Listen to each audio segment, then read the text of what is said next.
Bonjour à toutes et bonjour à tous, et bienvenue dans le monde merveilleux des contes de Grimm.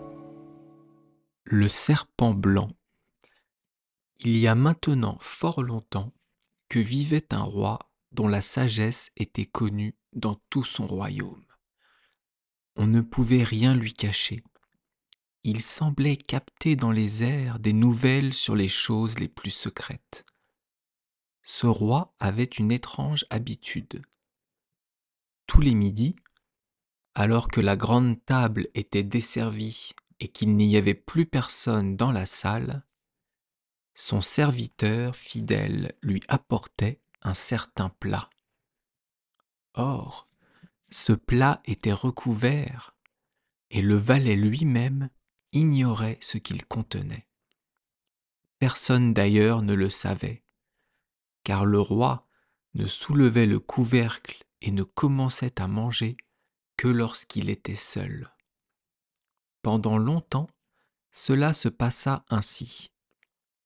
Mais un jour, le valet, ne sachant plus résister à sa curiosité, emporta le plat dans sa chambre et referma soigneusement la porte derrière lui. Il souleva le couvercle et vit un serpent blanc au fond du plat.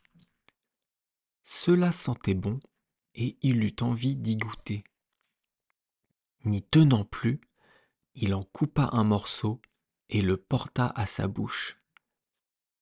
Mais à peine sentit-il le morceau sur sa langue qu'il entendit gazouiller sous la fenêtre. Il s'approcha, écouta, et se rendit compte qu'il s'agissait de moineaux qui se racontaient ce qu'ils avaient vu dans les champs et dans les forêts. Le fait d'avoir goûté au serpent lui avait donné la faculté de comprendre le langage des animaux. Ce jour-là, justement, la reine perdit sa plus belle bague, et les soupçons se portèrent sur le valet qui avait la confiance du roi et qui avait donc accès partout. Le roi le fit appeler, le rudoya et menaça de le condamner s'il ne démasquait pas le coupable avant le lendemain matin. Le jeune homme jura qu'il était innocent, mais le roi ne voulut rien entendre et le renvoya. Le valet, effrayé et inquiet, descendit dans la cour où il commença à se demander comment il pourrait bien faire pour s'en tirer. Il y avait là, sur le bord du ruisseau, des canards qui se reposaient en discutant à voix basse, tout en lissant leurs plumes avec leur bec. Le valet s'arrêta pour écouter. Les canards se racontaient où ils avaient pataugé ce matin-là et quelle bonne chose ils avaient trouvé à manger. Puis l'un d'eux se plaignait. J'ai l'estomac lourd, car j'ai avalé par mégarde une bague qui était sous la fenêtre de la reine. Le valet l'attrapa aussitôt, le porta dans la cuisine et dit au cuisinier : « Saigne ce canard, il est déjà assez gras. » « D'accord, » répondit le cuisinier en le soupesant. « Il n'a pas été fainéant, et il s'est bien nourri. Il devait depuis longtemps attendre à ce qu'on le mette dans le four. » Il le saigna et trouva, en le vidant, la bague de la reine. Le valet put ainsi facilement prouver son innocence au roi. Celui-ci se rendit compte qu'il avait blessé son valet fidèle et voulut réparer son injustice. Il promit donc au jeune homme de lui accorder une faveur et la plus haute fonction honorifique à la cour que le valet choisirait. Le valet refusa tout et demanda seulement un cheval et de l'argent pour la route, car il avait envie de partir à la découverte du monde. Aussi se mit-il en route dès qu'il eut reçu ce qu'il avait demandé. Un jour, il passa près d'un étang où 3 poissons qui s'étaient pris dans les roseaux étaient en train de suffoquer. On dit que les poissons sont muets, et pourtant, le valet entendit leurs complaintes qui disaient qu'ils ne voulaient pas mourir si misérablement. Le jeune homme eut pitié d'eux. Il descendit de son cheval et rejeta les 3 poissons prisonniers dans l'eau. Ceux-ci recommencèrent à frétiller gaiement. Puis ils sortirent la tête de l'eau et s'écrièrent : « Nous n'oublierons pas que tu nous as sauvés, et nous te revaudrons cela un jour. » Le valet continua à galoper et eut soudain l'impression d'entendre une voix venant du sable foulé par son cheval. Il tendit l'oreille et entendit le roi des fourmis se lamenter. « Oh, si les gens voulaient faire un peu plus attention et tenaient leurs animaux maladroits à l'écart.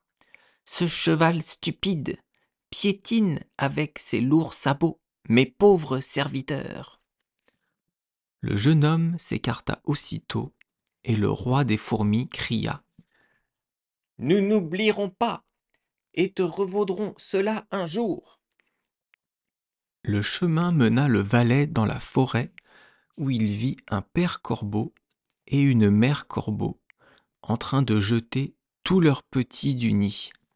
« Allez-vous-en, sacripants !» croissèrent-ils. « Nous n'arrivons plus à vous nourrir. Vous êtes déjà assez grands pour vous trouver à manger tout seuls. » Les pauvres petits, qui s'agitaient par terre en battant des ailes, piaillèrent. « Comment pourrions-nous, pauvres petits que nous sommes, subvenir à nos besoins alors que nous ne savons même pas voler?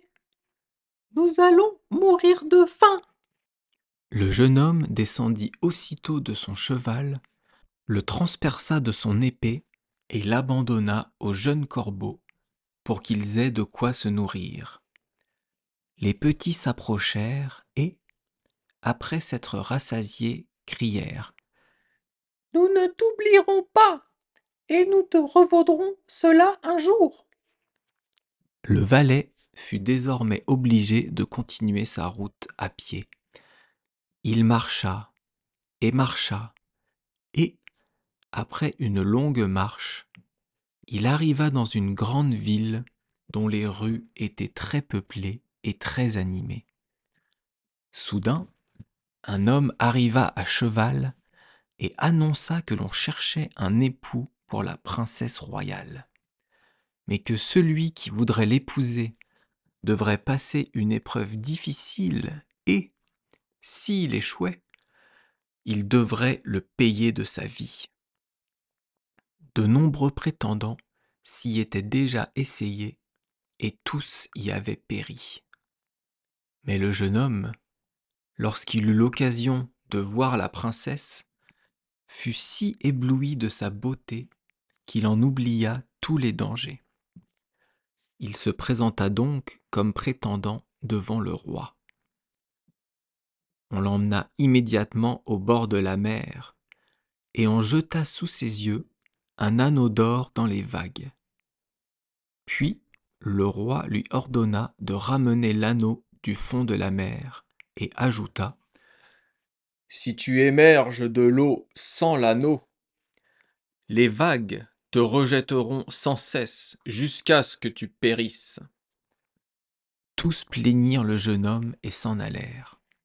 Seul, debout sur la plage, le valet se demanda ce qu'il allait bien pouvoir faire, lorsqu'il vit soudain 3 poissons s'approcher de lui.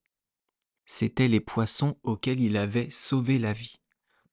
Le poisson du milieu portait dans sa gueule un coquillage qu'il déposa aux pieds du jeune homme. Celui-ci le prit, l'ouvrit et y trouva l'anneau d'or.